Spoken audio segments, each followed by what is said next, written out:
Sampah diketahui menjadi sumber utama dari berbagai isu lingkungan, tak terkecuali pencemaran air laut.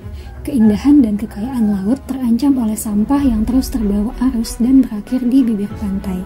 Menurut Kementerian Lingkungan Hidup dan Kehutanan, pada tahun 2020, lautan Indonesia diperkirakan sudah tercemar sampah sebanyak 1.772,7 gram per meter persegi, atau totalnya 5,75 juta ton yang didominasi oleh sampah plastik. Berdasarkan data Tim Koordinasi Nasional Penanganan Sampah Laut, total lepasan sampah plastik ke laut Indonesia mencapai 398.000 ton pada tahun 2022. Selain merusak ekosistem laut dan kesehatan lingkungan, pencemaran laut oleh sampah juga membawa dampak negatif bagi perekonomian, terutama pada sektor lokal seperti perikanan dan pariwisata. Perikanan sebagai mata pencarian pokok masyarakat pesisir menghadapi peluang kerugian signifikan akibat kontaminasi sampah di laut yang mengurangi hasil tangkapan. Cemaran sampah juga turut merusak estetika pantai sehingga berpotensi menurunkan jumlah kunjungan wisatawan. Secara umum, hilangnya mata pencarian, ketidakpastian ekonomi, serta peningkatan biaya kesehatan adalah dampak yang dapat dirasakan masyarakat akibat pencemaran tersebut. Restorasi pantai dari sampah pun memberikan beban finansial yang besar bagi pemerintah, sehingga mengharuskan pengalokasian dana yang seharusnya dapat digunakan untuk pembangunan ekonomi lainnya. Pantai Sukaraja yang terletak di Lampung merupakan salah satu pantai yang sempat mengalami cemaran berat akibat tumpukan sampah yang hampir menutupi seluruh bibir pantainya. Pemandangan ini menjadi lebih baik setelah masyarakat bersama Pandawara Group membersihkan lebih dari 300 ton sampah dari pantai pada Juli 2023. Ironisnya, hal tersebut justru membawa masalah baru bagi nelayan akibat hilangnya daratan yang terbentuk dari kumpulan sampah laut selama bertahun-tahun. Daratan ini mulanya difungsikan sebagai dermaga untuk mempermudah nelayan menyandarkan kapal dan menarik jaring dari tengah laut. Selain itu, pembersihan tersebut dinilai percuma karena cemaran sampah akan terus terjadi di laut. Oleh karena itu, dibutuhkan solusi efektif dan berkelanjutan yang tidak hanya terfokus pada kelestarian ekosistem laut dan kesehatan lingkungan, tetapi juga memberikan efisiensi kepada pemerintah dan para pelaku ekonomi di sekitar pantai, khususnya nelayan. Menurut Connell dan Miller tahun 1995, pencemaran terjadi ketika zat-zat yang berasal dari tindakan manusia dicampurkan ke dalam lingkungan, menyebabkan transformasi yang merusak sifat fisik, kimia, biologis, dan estetisnya. Berdasarkan apa yang terlihat di kondisi existing Pantai Sukaraja sebelum pembersihan oleh Pandawara Group, kita dapat mengidentifikasi bahwa Pantai Sukaraja merupakan salah satu pantai yang kotor.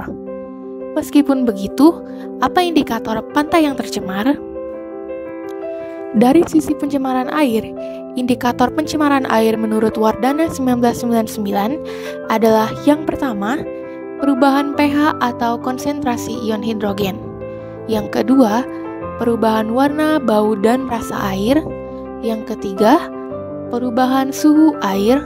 Yang keempat, timbulnya endapan koloidal dan bahan terlarut.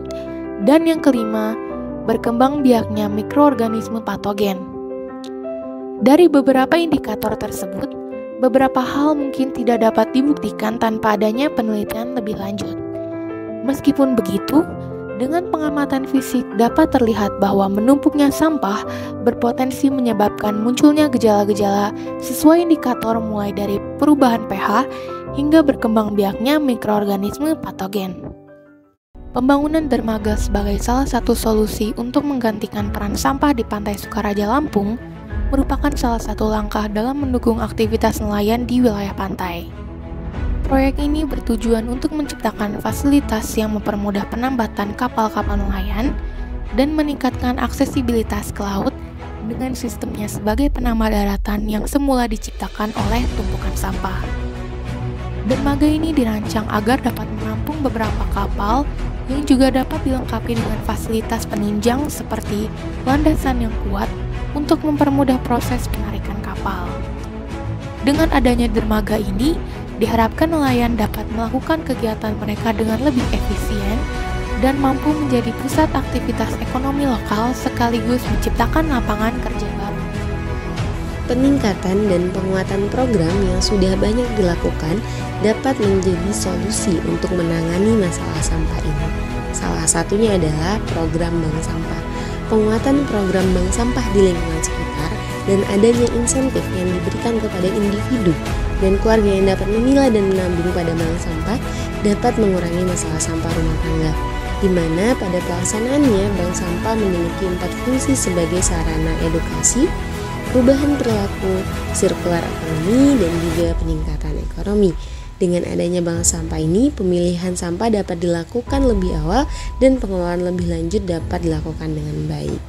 Selanjutnya, untuk mengelola sampah lebih lanjut, pemerintah dapat mendorong pembangunan instalasi pengelolaan sampah terpadu seperti pembangunan IPST. IPST ini akan mengelola lebih lanjut sampah plastik bernilai rendah menjadi bahan bakar, di mana program selanjutnya itu dapat menggandeng nelayan untuk dapat mengumpulkan sampah dari pantai dan ditukarkan dengan bahan bakar hasil pengelolaan sampah ini untuk menjalankan mesin kapal nelayan tersebut. Salah satu contohnya ini telah dilakukan oleh IPST Asari dan ini diharapkan dapat diterapkan di seluruh Indonesia. Pada masalah pencemaran air, penanganan sampah belum menyelesaikan keseluruhan dari masalah dan perlu dilakukan penanganan lebih lanjut untuk mengurangi polutan pada air. Dalam hal ini, pemerintah dapat mendorong adanya pembangunan IPAL, instalasi pengelolaan air limbah, untuk mengelola cemaran pada air. IPAL mempunyai peran penting sebagai pengendali beban pencemaran yang nantinya akan bermuara dan mencemari perairan laut. Kinerja dari IPAL akan menentukan keberlanjutan aktivitas perikanan dan pariwisata yang ada di sana. Hal ini dikarenakan beban limbah yang berasal dari perkotaan dan masyarakat akan dikelola dan terlebih dahulu mencapai titik aman konsentrasi sebelum akhirnya dibuang ke perairan laut. Meskipun biaya pembangunan IPAL cukup besar, namun instalasi ini dapat memberikan keuntungan yang cukup besar, yaitu dari nilai peningkatan keuntungan perikanan karena air yang tidak lagi tercemar dan peningkatan pariwisata. Selain hal ini, pemerintah juga dapat memperoleh peningkatan pemasukan pajak dari peningkatan penghasilan. Selain itu juga, pemerintah dapat membuat kebijakan insentif untuk pelaku usaha yang menghasilkan limbah namun secara sadar membangun IPAL. Insentif ini dapat diberikan dengan berupa penjaminan harga yang lebih tinggi dibandingkan dengan usaha tanpa IPAL ataupun biaya pajak yang lebih ringan dibandingkan usaha tanpa IPAL. Secara keseluruhan, pencemaran laut oleh sampah khususnya plastik merupakan ancaman serius bagi lingkungan, ekonomi, dan kesejahteraan masyarakat di sekitar pantai. Dampak negatifnya tidak hanya terbatas pada ekosistem laut dan keindahan pantai, tetapi juga merugikan sektor perikanan dan pariwisata. Melibatkan masyarakat dalam upaya pembersihan seperti yang terjadi di Pantai Sukaraja adalah langkah positif, meski perlu dicermati dampak sampingnya terhadap mata pencaharian nelayan. Solusi yang efektif dan berkelanjutan mencakup pembangunan dermaga sebagai alternatif pengganti peran sampah, penguatan program bank sampah untuk mengurangi sampah rumah tangga, dan pembangunan instalasi pengolahan sampah terpadu IPST, serta instalasi pengolahan air limbah atau IPAL untuk mengatasi masalah sampah dan pencemaran air.